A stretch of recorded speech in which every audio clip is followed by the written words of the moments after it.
यहाँ पे हिमाचल में क्या स्थिति है मैं बताती हूँ। 63,000 सरकारी पद खाली हैं 5 सालों से। 63,000 युवाओं की नौकरियां खाली पड़ी हैं, लेकिन आपको दी नहीं है। जब हम कहते हैं 1 लाख रोजगार देंगे, इनके मुख्यमंत्री कहते हैं ये तो हो ही नहीं सकता। मगर मैं पूछना चाहती हूं, जब हिंदुस्तान की संपत्ति, जब भारत के पीएसयू अपने उद्योगपति मित्रों को बेचना चाहते हैं तो वो संभव है, वो हो सकता है। नौजवानों को 1 लाख रोजगार नहीं मिल सकता, लेकिन पीएसयू बेच सकते हैं, वो हो सकता है। पुरानी पेंशन हम कहते हैं हम देंगे, किस आधार पर कह रहे हैं? इसलिए नहीं कह रहे हैं कि हम चुनाव के मंच पे खड़े हैं, हम इस आधार पर कह रहे हैं कि छत्तीसगढ़ में, राजस्थान में हमने किया है। ये देवभूमि है। मां ज्वाला जी, माता बगलामुखी जी, मां चामुंडा जी, मां नैना देवी जी, मां चिंतपूर्णी जी, सबका आपके पास आशीर्वाद है। ये सौभाग्य है मेरा कि मैं आज इस भूमि में खड़ी हूं, और इससे बड़ा सौभाग्य ये है कि मैं इस भूमि को ही घर बुलाती हूं। देवी देवताओं के आशीर्वाद से आप, हिमाचल की जनता, हिमाचल के मेरे बहन, मेरे भाई, मेरी माताएं, आप असंभव को संभव कर सकते हैं। ये सिर्फ देवभूमि नहीं है, लेकिन ये वीर भूमि भी है। यहां इतनी माताएं बैठी हैं, मैं जानती हूं कि अगर मैं आपसे पूछूं कि अपने बेटों को आप सरहद पर इस देश के लिए शहीद होने के लिए भेजेंगे तो सभी हां कहेंगे। मैं जानती हूं, क्योंकि मैं जानती हूं कि कांगड़ा की इस भूमि ने इस देश को कितने शहीद दिए, कितने वीर दिए। आज भी सरहद पे इस देश की रखवाली करने वाले यहीं के पुत्र हैं। आपको गर्व होना चाहिए अपने कांगड़ा पे, अपने हिमाचल पे। आप ही ने इस प्रदेश को बनाया, आप ही इस देश की रखवाली करते हैं। आपके रगों में शहीदों का खून है, और आप में वो जज्बा है जो सिर्फ वो समझ सकते हैं जो अपने से बड़ा, अपने से बड़ी कुछ चीज के लिए अपना जीवन न्यौछावर कर सकते हैं। वो जज्बा है आप में, क्योंकि शहीदों का खून आपके रगों में है। मैं भी एक शहीद की बेटी हूं। मैं उस जज्बे को समझती हूं, क्योंकि मैंने वो जज्बा अपनी दादी श्रीमती इंदिरा गांधी जी में देखा, मैंने वो जज्बा अपने पिता राजीव गांधी जी में देखा, और मैंने अपनी मां में वो कर्तव्य के प्रति निष्ठा देखी जो सिर्फ एक शहीद के परिवार से आ सकती है।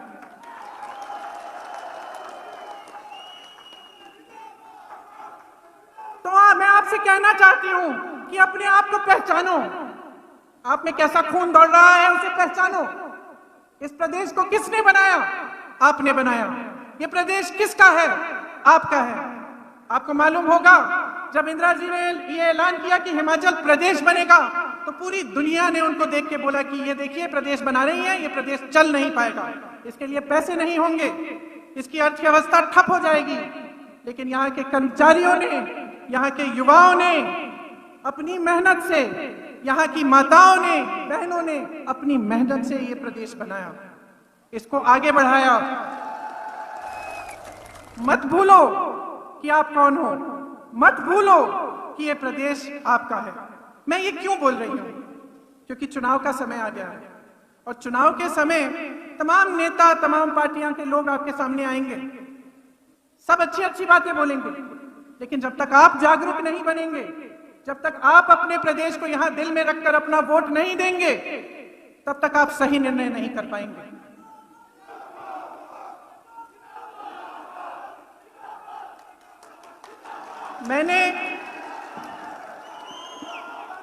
मैंने जज्बे की बात की, क्योंकि आपके जज्बे को समझकर इंदिरा गांधी ने यह प्रदेश बनाया।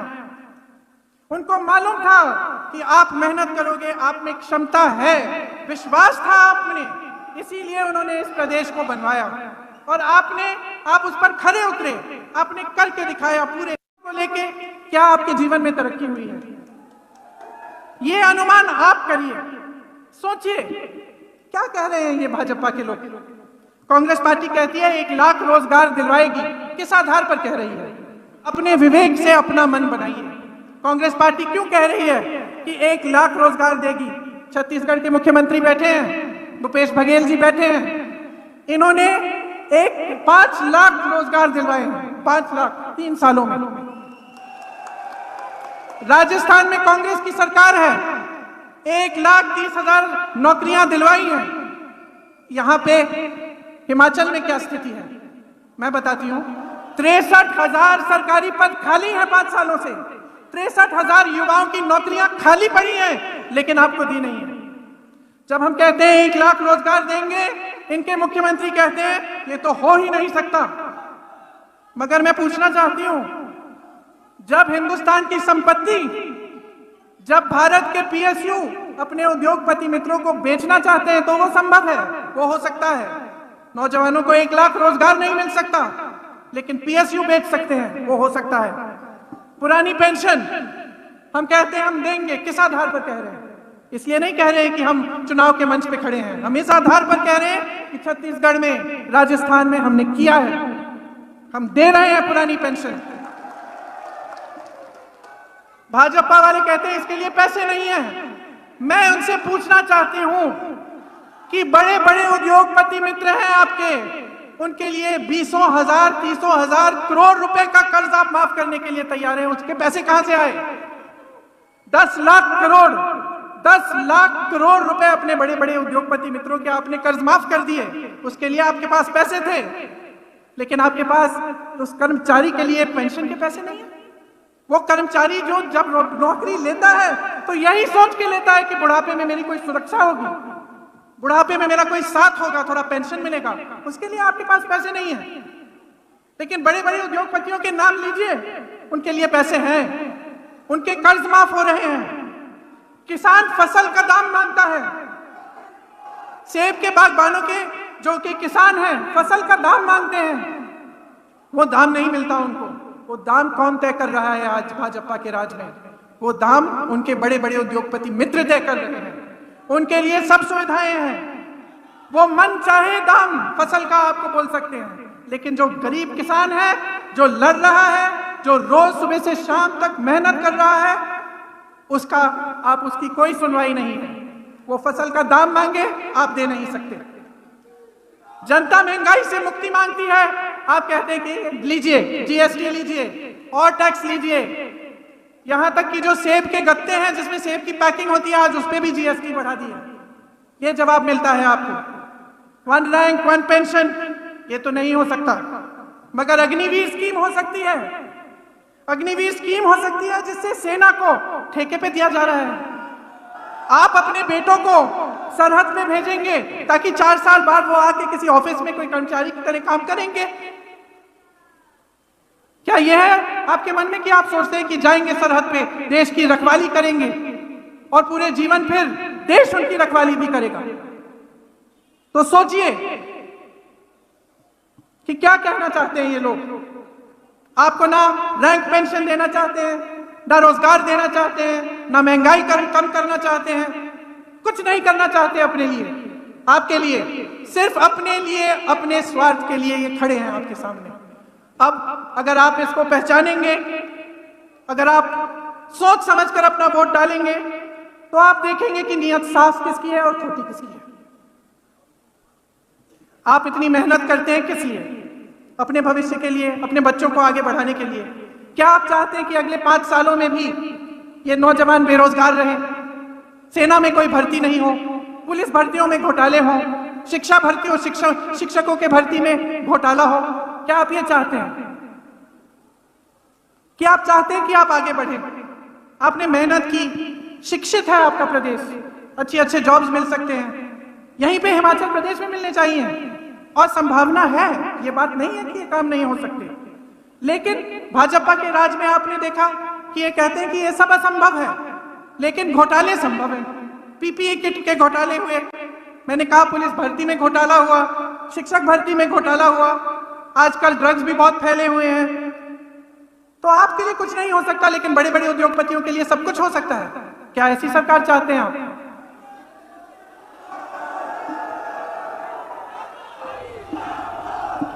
आपको मालूम है कि पहले जो फिक्स्ड कोटा होता था, वहां से यहां लगभग 4000 युवा हिमाचल से सेना में जाते थे। अब नए नियमों से मात्र 400 या 500 जा पाएंगे।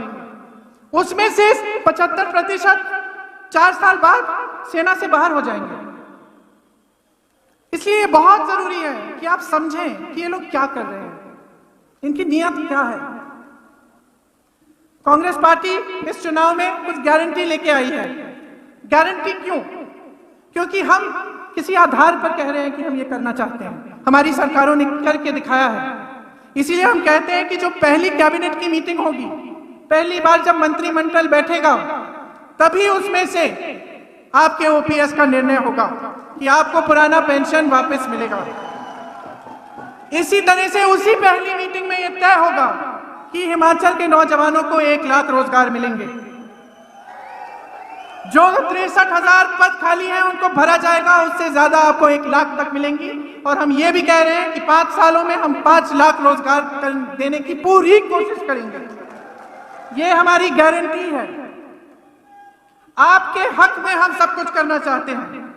हम कह रहे हैं कि इसके साथ साथ जो मेरी बहनें यहाँ बैठी हैं, जो दिन रात मेहनत करती हैं, कभी कभी मैं जानती हूँ कि ये मेहनत पहचानी नहीं जाती। मैं जानती हूँ कि घर का भी काम आपको करना पड़ता है और बाहर भी काम आपको करना पड़ता है, और घर में बच्चों की परवरिश भी करनी पड़ती है, गृहस्थी संभालनी पड़ती है। मैं जानती हूँ कि आप पर कितना बोझ है, और क्योंकि हम इस बोझ को पहचानते हैं, इसलिए कांग्रेस पार्टी हर महिला को 1500 रुपए प्रति माह देना चाहती है मदद करने के लिए।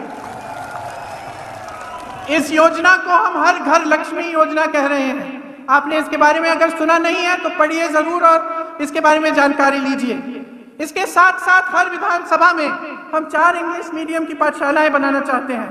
ड्रग्स से हम लड़ेंगे। जिस तरह से आज ड्रग्स नौजवानों के भविष्य को खा रहे हैं, उसके खिलाफ हम खड़े होंगे और हम लड़ेंगे। केंद्र में जब हमारी सरकार बनेगी, तब ये अग्निवीर की स्कीम हम वापस लिख देंगे, इसको रद्द करवाएंगे। हिमाचल में एक्स आर्मी के लगभग 3000 आरक्षित पद है, हम इन्हें भरवाएंगे। डायरेक्टर सैनिक वेलफेयर, डिप्टी डायरेक्टर सैनिक वेलफेयर के ऑफिस में जो पद खाली हैं, सभी भरे जाएंगे। हिमाचल के हर जिले में एक्स सर्विसमैन हेल्थ सेंटर, जिसमें कैंटीन, उसके साथ ECHS हेल्थ सुविधाएं होंगी और सैनिक वेलफेयर का दफ्तर होगा। ये सब हो सकता है।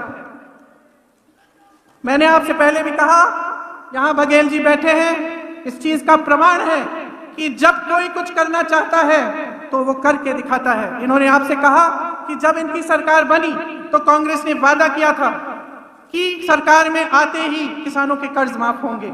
सरकार में आए 3 घंटों बाद निर्णय लिया कि किसानों के कर्ज माफ होने शुरू होंगे, और यही हुआ।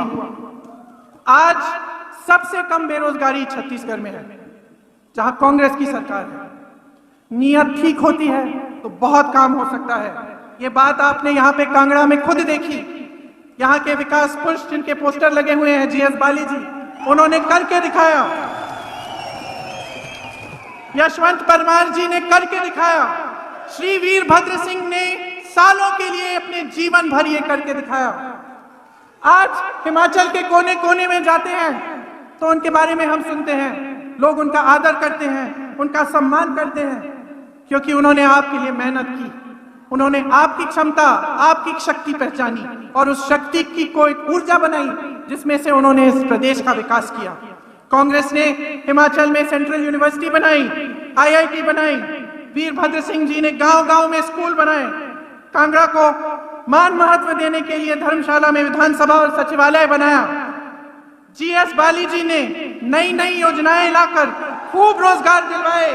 इंजीनियरिंग कॉलेज, फार्मेसी की college, ITI, degree college, Tanda में सबसे अच्छा मेडिकल कॉलेज, देश की सबसे पहली इलेक्ट्रिक बस हिमाचल में चली तो कांग्रेस की सरकार में चली। रोपवेज लाए, होम स्टे की स्कीम लाए, जिससे आमदनी बढ़ी, जिससे रोजगार बढ़े। HSRTC प्रॉफिट में आया, नए बस स्टैंड बने, वॉल्वो की सर्विस आई। इस सब से रोजगार बनता है, कर्मचारियों का मान सम्मान रहता है। लेकिन आज की क्या स्थिति है उसे अच्छी तरह समझिए। आज भाजपा की सरकार ने हिमाचल प्रदेश को कर्ज में डुबाया हुआ है। 70,000 करोड़ का कर्ज है, 63,000 सरकारी पद खाली हैं, कर्मचारियों को पेंशन का टेंशन है, महंगाई की वजह से आपकी जेब खाली है, जीएसटी की मार है, किसानों को फसल का दाम नहीं मिलता। आज ये स्थिति है, तो आप सोचिए आगे आप क्या चाहते हैं? मन बना लिया है क्या? मन बना लिया है कि नहीं? रोटी पलटेंगी कि नहीं? मुझे लगता है कि अब कांग्रेस आ रही है कि नहीं? एक बार जोर से बोलिए, कांग्रेस आ रही है। आपका हक मिलेगा, बोलिए, आपका हक मिलेगा, जोर से। बातें खुशहाली की होंगी, रुकी उम्मीदें पूरी होंगी। चलिए गाना भी सुन लीजिए। लेकिन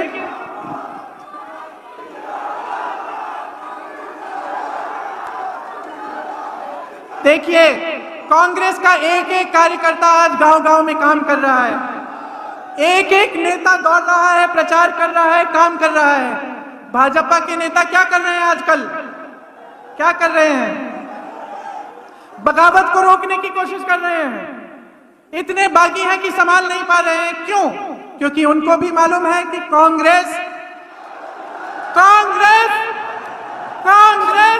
जारी है, फिर से अब आप सब कुछ खुद ही समझते हैं तो मैं क्या समझाऊं? मैं जानती हूं कि आप बदलाव चाहते हैं, मैं जानती हूं कि आप अपने भविष्य के